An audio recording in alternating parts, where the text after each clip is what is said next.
Alright guys, this is going to be our video notes for Thursday, March 19th for APUSH history. Yesterday we were kind of wrapping up the Cold War policies with Eisenhower and Cuba. Please know that we're going to have about a day and a half left in notes, so tomorrow on Friday the 20th I'll probably post the Unit 11 test for you to kind of look over and see where you are. So anyway, and then we'll probably on Monday start Unit, whatever it is, 12, going in the 1960s. Okay, so let's move forward, move ahead.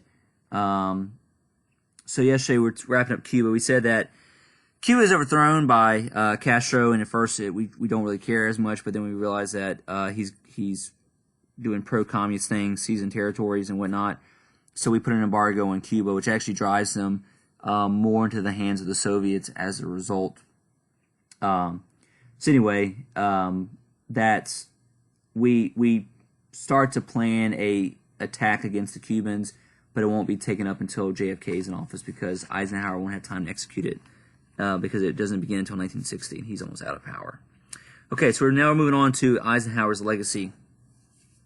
So at the end of two terms in 1961, Eisenhower claimed credit for checking communist aggression. So it seemed like his new look foreign policy and his brinkmanship ideas kept the peace without losing American life because there was no major civil war, no major Cold War conflict that took place in this time period. He had also began to relax Cold War tensions up until the U-2 crisis as well. In 1958, he did the first arms limitation by agreeing to not test above-ground nuclear weapons. So in 1958, he does create this first arms limitation of agreeing not to do nuclear weapon tests above ground. But there's only two farewell addresses in U.S. history you need to be aware of as far as content goes. Of course, George Washington was one. The second one is Eisenhower's in January of '61. He gives his what's now referred to as the military-industrial complex speech. So in his farewell address, Eisenhower spoke out against the negative impact of the Cold War on society.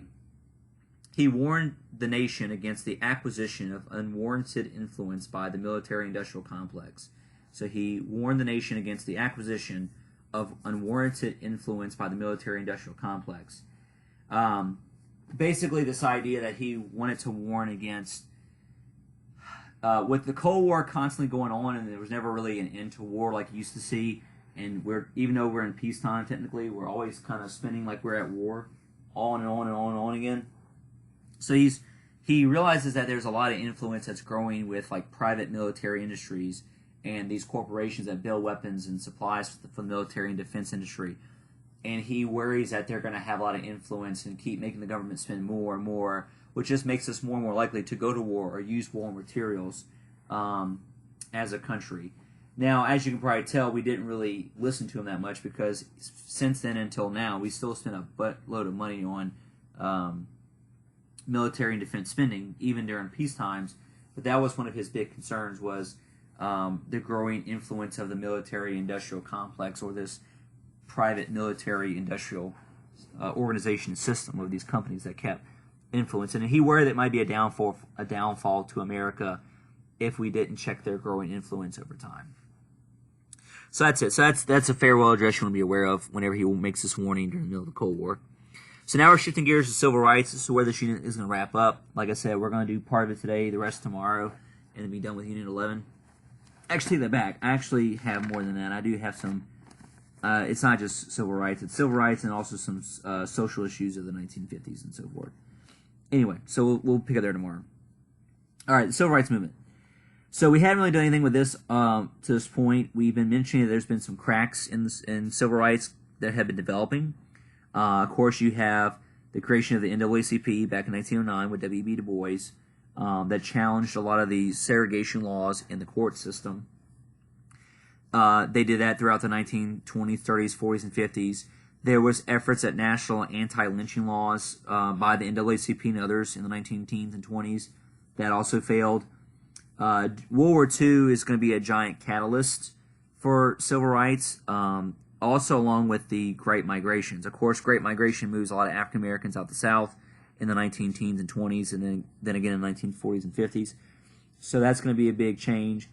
World War II does a lot of change, though, as well. We talked about the Executive Order 8802, which stops discrimination for those war factories. That's influenced by A. Philip Randolph. We talked about the Double V campaign. We talked about African Americans being able to fight like the Tuskegee Airmen. You have CORE developed, the Congress of Racial Equality.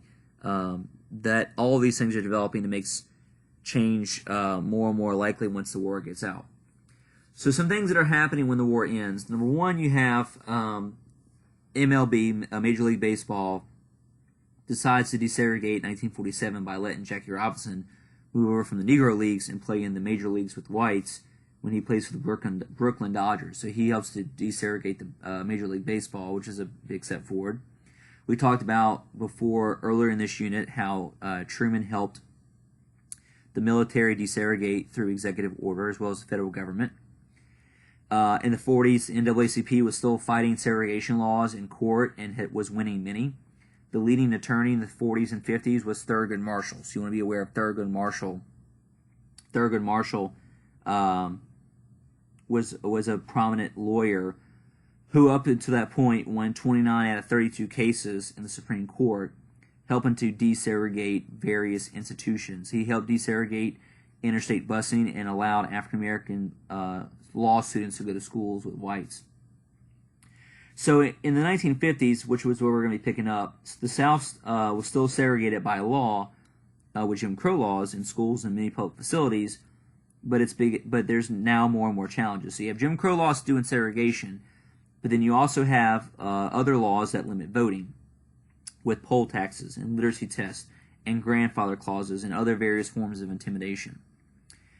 Social and economic segregation left many people poorly educated and poor and in bad conditions overall in general. Okay, so change in demographics, some of the things that are leading to change. So this traces back to millions of Americans moving out the South during the Great Migration in the 19 teens and 20s, as well as the 1940s. So migration was a big factor for why segregation begins to fall apart, and there's more and more challenges to segregation. African Americans also began joining the Democratic Party during the New Deal era of the 1930s, and continue to have growing influence in national politics in the 1950s. Then you also have changing attitudes in the Cold War. The U.S.